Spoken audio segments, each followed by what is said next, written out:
Terima kasih Ibu Moderator. Mohon izin Bapak Ibu sekalian, saya menyiapkan materi langsung ke bahan yang kita sudah siapkan. Baik, terima kasih yang terhormat Ibu Ami, MC, para narasumber yang tidak bisa saya sebut satu persatu. Salam hormat saya untuk semuanya yang hadir di sini. Mohon izin ingin menyampaikan beberapa tanggapan terkait dengan gagasan untuk memperluas akses pembiayaan terhadap UMKM kita, terutama untuk menyasar kepada masyarakat yang termarginalisasi, eh, di mana kita ingin mengentaskan kemiskinan absolut kita dengan program yang ingin dikembangkan ke depan berupa kartu usaha. Ada beberapa yang poin yang kita ingin bahas, ingin melihat dari perspektif posisi saat ini, profil kemiskinan kita, kemudian program-program yang sudah berjalan selama ini secara sekilas, lalu kemudian kita lihat perkembangan UMKM kita dan kartu usaha nanti yang akan dikembangkan ke depan dengan berbagai literatur dan rujukan serta tadi beberapa masukan dari para narasumber yang lain. Kemudian kita coba lihat dari analisis SWOT dengan beberapa uh, faktor yang nanti kita jadikan sebagai basis untuk EVA. Lalu kemudian kita berikan strategi kebijakan yang sekiranya nanti memungkinkan untuk memberikan penguatan terhadap sasaran dari kartu usaha ini. Baik, sebagai awalan saja bahwa permasalahan yang kita hadapi di dalam beberapa data BPS sudah menyebutkan dan saya kira Bapak Ibu semua sudah memahami uh, tingkat kemiskinan kita ini bergeser tidak lebih dari 2% dari setiap tahunnya. Dari posisi di awal pandemi mengalami penurunan, namun kemudian di awal pandemi sampai tahun 2022 mengalami peningkatan dan kemudian mengalami penurunan kembali di tahun 2023 kemarin.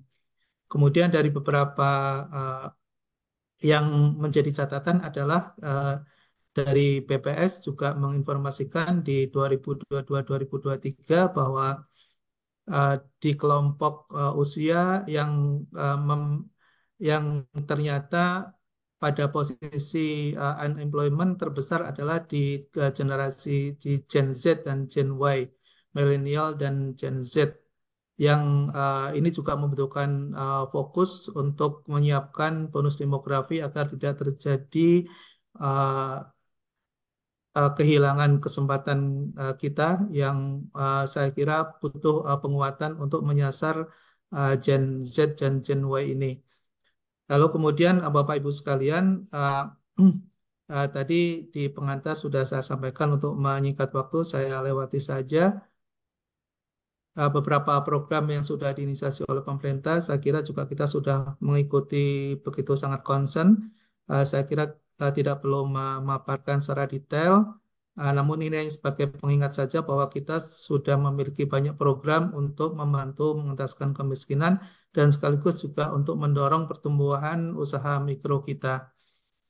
Eh, Namun demikian, Bapak Ibu sekalian, tadi ada beberapa tantangan yang kita hadapi untuk mendorong pertumbuhan di usaha mikro kita dan juga masyarakat prasejahtera yang membutuhkan dorongan dan insentif untuk bisa bertumbuh secara swadaya dan swasembada hasil dari keinginan dan dorongan secara individual untuk bisa berubah pada posisi tingkat kesejahteraan mereka.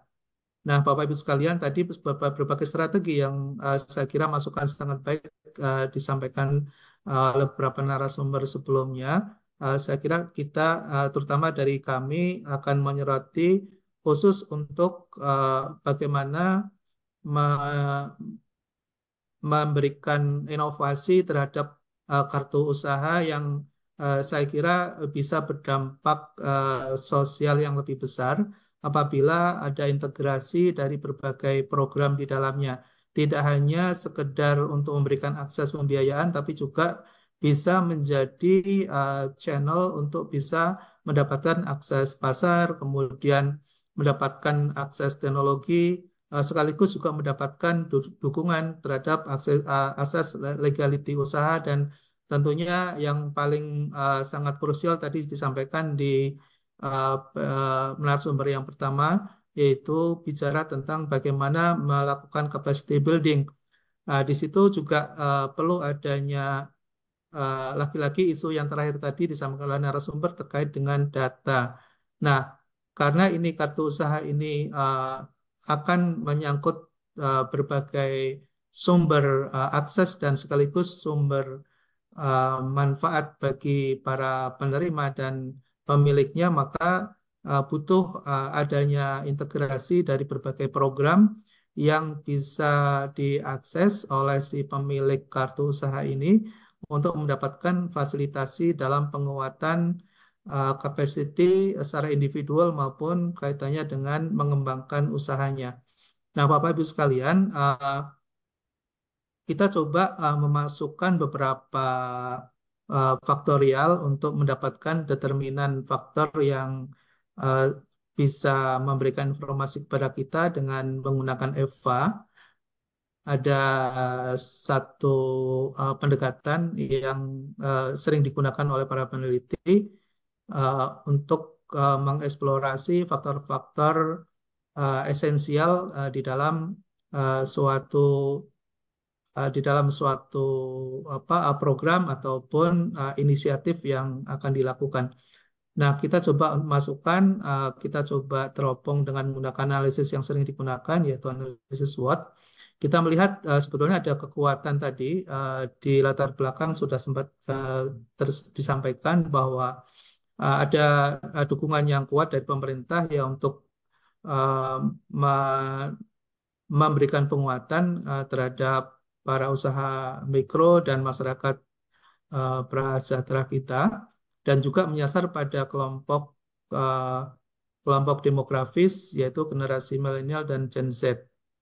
Dan namun demikian ada sisi kelemahan yang kita akan hadapi, yaitu karena posisi dan kondisi mereka yang tadi juga sempat dipaparkan oleh para narasumber sebelumnya terkait dengan kapasitas literasi yang terbatas, kemudian juga akses yang terbatas, sehingga probability mereka ketika mendapatkan aset pembiayaan akan menghadapi risiko kredit macet yang cukup besar. Yang saya kira itu juga menjadi laporan di beberapa holding ultramikro kita yang menjalankan program kredit ultramikro yang ternyata tingkat kemacetan juga relatif sangat tinggi. Kemudian yang menjadi tantangan juga di dalam kelemahan yaitu terkait dengan infrastruktur digital yang uh, terbatas, terutama yang bisa diakses oleh sasaran kita, terutama sasaran untuk usaha mikro ya. Kalau untuk sasaran demografis relatively lebih uh, bisa savable. Kemudian untuk opportunity dalam posisi peningkatan ekonomi digital yang sangat akseleratif, saya kira menjadi komponen utama untuk memasuki pada sasaran utama kita yaitu generasi milenial dan Gen Z. Kemudian ada kegiatan yang tadi tidak bisa dilepaskan dari kegiatan untuk menumbuh kembangkan usaha mikro ini adalah pemberdayaan ekonomi lokal. Dan ini juga menjadi bagian yang terpenting dari program yang terintegrasi dalam kartu ini. Lalu kemudian ancamannya kita akan menghadapi pastinya dengan kondisi ekonomi makro dalam ketidakpastian saat ini, kemudian kondisi ekonomi global serta keamanan cyber data yang juga pada posisi yang berisiko. Nah, Bapak Ibu sekalian, saya coba untuk mencoba alur bagaimana kartu usaha ini bisa kita identifikasi, inisiasi untuk memberikan penguatan dari adanya kelemahan-kelemahan dan ancaman yang tadi kita sudah sebutkan di awal. Kalau dari sisi kelemahan tadi kita akan melihat bagaimana kita bisa melibatkan berbagai lembaga dan institusi, tidak hanya pemerintah saja, tapi juga melibatkan sektor swasta dan tentunya koperasi yang menjadi concern kita, karena selama ini kita yang kami amati bahwa keterlibatan koperasi tidak begitu optimal, hanya dijadikan sebagai sebagai sasaran akhir, bukan sebagai sasaran intermediasi yang memberikan penguatan kepada anggota koperasi itu sendiri.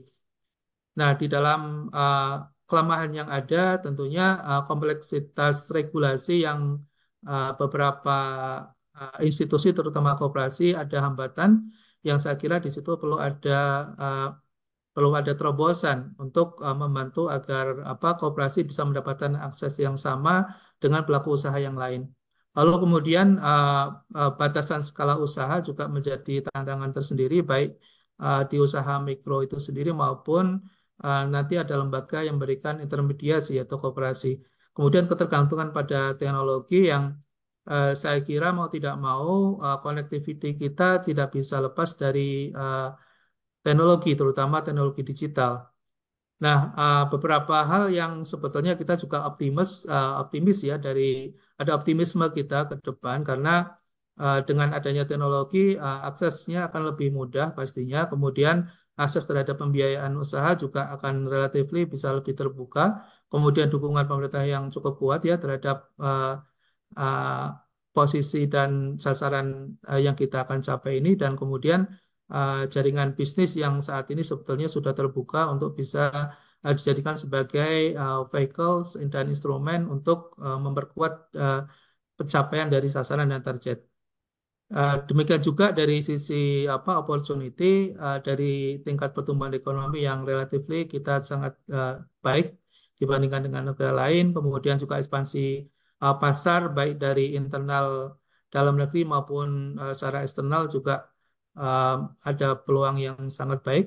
Kemudian adanya inovasi. Lalu ancaman tadi kita sudah sampaikan di awal. Nah, Bapak Ibu sekalian, hal yang sangat menarik adalah ketika kita mencoba untuk melakukan pendekatan dalam perspektif microfinance.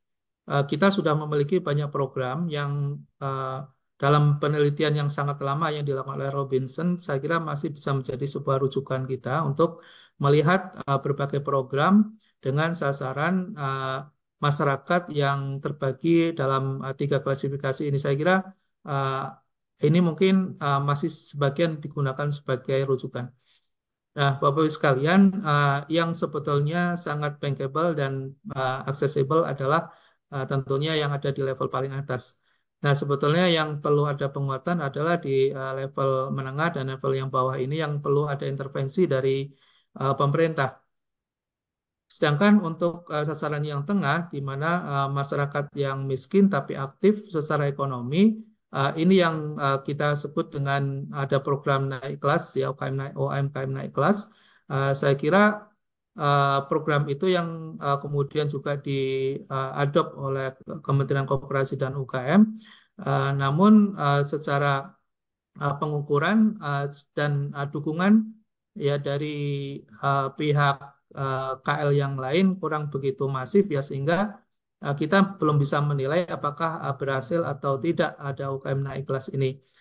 Nah, namun demikian tentunya kita perlu mengevaluasi juga untuk mendapatkan lesson learn dari berbagai program di mana yang saat ini sangat dominan masuk ke dalam program pemerintah adalah lembaga-lembaga keuangan formal dan kebanyakan didominasi oleh oleh bank. Nah, ini yang saya kira ke depan kita perlu ada keberpihakan juga kepada koperasi dan LKM yang bisa menjadi bagian dari instrumen dalam penguatan. Ada dua sisi yang dilakukan ketika uh, program PIP misalnya dan LPDP menyasar kepada koperasi, yang berjalan adalah aliran dananya, ya, tapi aliran kapasitinya tidak muncul. Nah, sehingga terjadi ada gap di mana lembaga keuangan yang berbasis pada koperasi dan LKM ini tidak mendapatkan penguatan dari pemerintah, tapi dipaksa untuk bisa menyalurkan dana dana program baik lewat pusat investasi pemerintah maupun LPDB agar dananya aman, agar dananya sustain dan bisa sampai sasaran gitu ya. Tapi lupa pemerintah tidak memberikan capacity building, penguatan terhadap institusinya. Ini saya kira juga perlu menjadi concern kita bersama bahwa ke depan kita tidak bisa membiarkan lembaga-lembaga yang menjadi media untuk mencapai sasaran kita, tapi kita lupa memberikan penguatan kepada mereka. Nah, ini sebagai sebuah masukan, saya kira ke depan kita perlu concern pada dua sisi, supply and demand-nya. Nah, Bapak Ibu sekalian, sebetulnya ini sudah pernah kita memberikan masukan ya di awal tahun 2013-14 ya, ketika pemerintahan Jokowi sudah masuk dan em, mengembangkan berbagai program. Kebetulan pada saat itu kami sedang ada di World Bank, ada di Bank Dunia untuk memberikan sebuah program di mana level yang paling bawah ini masyarakat sangat miskin ini bisa diakses melalui program-program formal. Nah, ini saya kira sudah menjadi suatu terobosan yang baik dengan menggunakan program ultramikro itu. Namun demikian, program ultramikro itu saya kira juga tidak bisa langsung sempurna, yang perlu ada berbagai perbaikan, terutama di fitur produk dan fitur-fitur pendampingnya. Nah, Bapak Ibu sekalian, eh, dan arah eh, pembangunan untuk menyasar pada masyarakat miskin, eh, saya kira sudah on the track juga, karena program subsidi untuk pengentasan kemiskinan ini yang awalnya murni hibah lalu kemudian dikaitkan dengan capacity building, lalu kemudian dikaitkan dengan program-program pendukung lainnya untuk bisa memberikan perubahan dari sisi internal penerima bantuan. Tidak semata hanya untuk digunakan sebagai aktivitas untuk survival. Nah, Bapak Ibu sekalian, tadi masukan-masukan yang sangat insighting ya dari para narasumber sebelumnya, saya kira bisa memberikan sebuah gagasan-gagasan baru untuk memperbaharui program yang ada dan memperbaikinya. Nah, Bapak Ibu sekalian, ada uh, saya kira untuk beberapa analisa dan masukan, kelemahan dari KUR dan ultramikro sudah banyak yang memaparkan dan studi yang dilakukan ya, baik oleh eh, ada dari lembaga demografi UI, kemudian ada dari UKM, UKM Center UI juga memberikan studi, lalu juga ada studi-studi yang dilakukan oleh Bank Dunia. Nah, saya kira hal yang perlu perbaikan adalah ke depan terkait dengan eligibility kriteria yang perlu ada perbaikan. Saya kira mungkin secara lebih spesifik pada kesempatan lain. Lalu kemudian terkait dengan kebijakan suku bunga juga perlu ada perbaikan. Lalu kemudian tantangan-tantangan baru dan keterbatasan yang program yang sudah ada juga perlu ada perhatian, ada concern dan attention kita agar capaian jangkauan kita, outreach kita bisa lebih baik ke depan.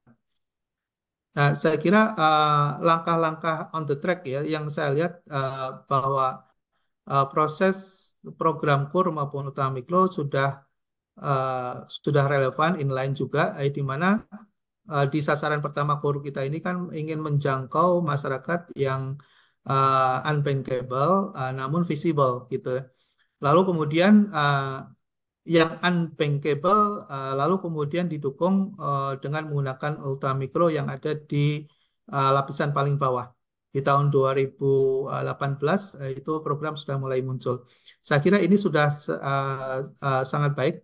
Namun demikian ada tadi yang masih minusnya adalah di faktor pendukung lainnya, karena masih fokus pada aktivitas di financing access ya, di financial access. Tapi dari sisi literasinya gapnya sangat tinggi. Sebagaimana juga kita tahu Bapak Ibu sekalian bahwa gap literasi dengan gap inklusi kita itu hampir hampir hampir 100% ya, hampir 100%.